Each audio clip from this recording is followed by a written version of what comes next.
Bonjour à vous toutes et à vous tous. La semaine dernière, ici même à l'Assemblée nationale, j'ai interrogé le Premier ministre sur la hausse des tarifs de l'énergie, que ce soit sur le gaz, le fioul ou bien sûr les carburants à la pompe. Il ne m'a pas donné de réponse. Et aujourd'hui, la Commission européenne vient de débattre pour pouvoir donner la possibilité aux États d'avoir des mesures spécifiques pour aider leurs concitoyens face à la hausse des tarifs de l'énergie.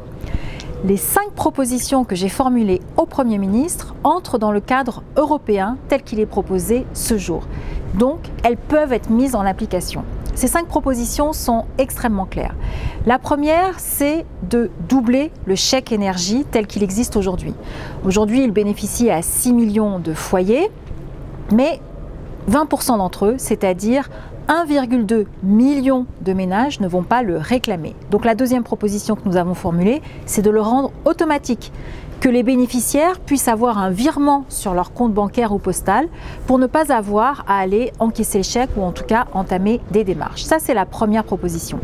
La deuxième vise à faire en sorte de créer un bouclier énergétique, c'est-à-dire sur les premières consommations, notamment pour les ménages qui ont le moins de revenus, sur les premières consommations d'avoir un tarif très très bas.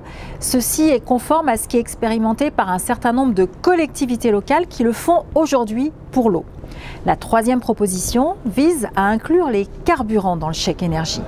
Aujourd'hui, il y a 14 millions de Français qui tous les matins prennent leur voiture pour aller travailler. Ils sont donc obligés de payer et de subir la hausse du prix des carburants.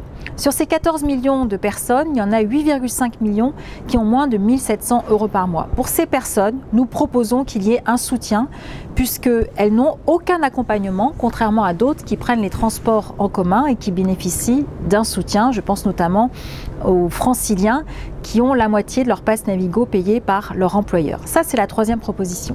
La quatrième, elle vise à étendre le nombre de personnes bénéficiaires du chèque énergie. Et la cinquième, enfin, porte sur une proposition qui est aussi formulée par la Commission européenne, qui est de réfléchir à une baisse de la TVA sur les carburants de manière momentanée, afin de pouvoir absorber la hausse à laquelle nous faisons face. Vous voyez, ce sont 5 propositions très concrètes qui permettent de répondre à la hausse de l'énergie qui évidemment fragilise le pouvoir d'achat des ménages dans notre pays.